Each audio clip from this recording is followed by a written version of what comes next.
श्री स्वामी समर्थ. ओम स्वामिनीवर आपले सर्वांचे सहर्ष स्वागत आहे. नमस्कार. आज आपण मोरपंखाबद्दल माहिती घेणार आहोत. वास्तुशास्त्रात याचे अनन्यसाधारण महत्त्व आहे.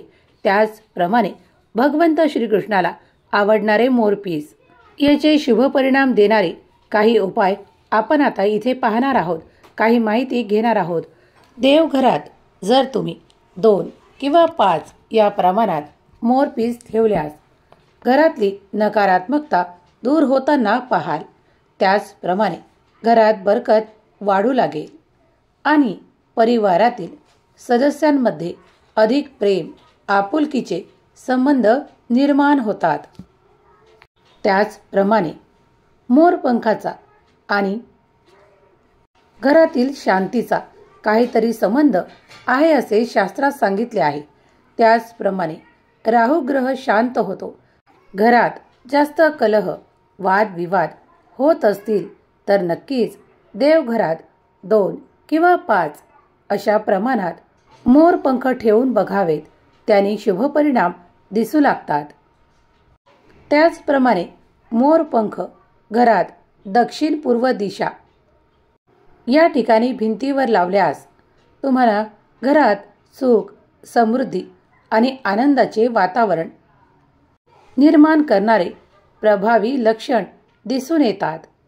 त्याचप्रमाणे तुम्ही तुमच्या तिजोरीत किंवा लॉकरमध्ये सुद्धा 1 किंवा 2 मोरपीस ठेवून पहा.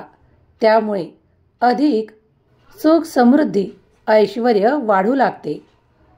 त्याचप्रमाणे घरात प्रवेशद्वारावर मोरपंख लावले असता घरात नकारात्मक ऊर्जा प्रवेश करत नाही असे मानले जाते.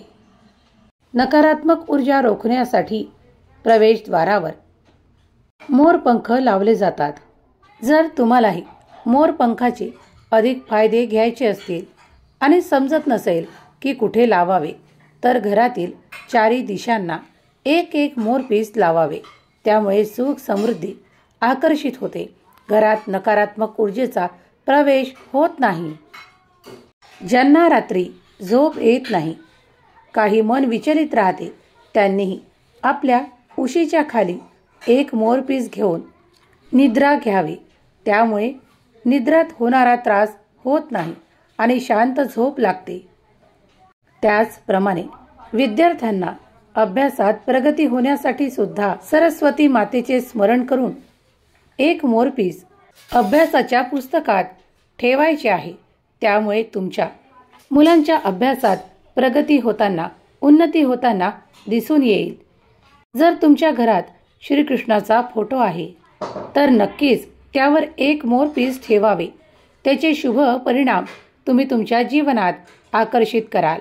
त्यामुळे घरातील वातावरण प्रसन्न राहील आणि ज्यांच्या कुणाच्या मनात नेहमीच राग, संताप असतो, ते घरातील सदस्य शांत होऊ लागतील आणि आपसातील ताणतणाव कमी होऊन प्रेमाचे संबंध निर्माण होतील.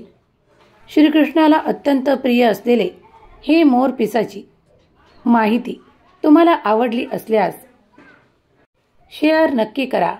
चॅनलवर पहिल्यांदा आला असाल तर सबस्क्राईब करायला विसरू नका. ही माहिती तुम्ही याआधी ऐकली होती का? आणि नसेल ऐकली आणि नक्कीच मोरपीस आणून तुम्हीही याचे लाभ घ्या. शुभ परिणाम दिसू लागतील. ओम स्वामिनीवर तुमचे निरंतर स्वागत आहे. ही माहिती तुम्हाला आवडल्यास चॅनलला सबस्क्राईब करा, व्हिडिओला लाईक करा. तुमचा वेळ दिल्याबद्दल धन्यवाद. श्री स्वामी समर्थ. जय जय स्वामी समर्थ.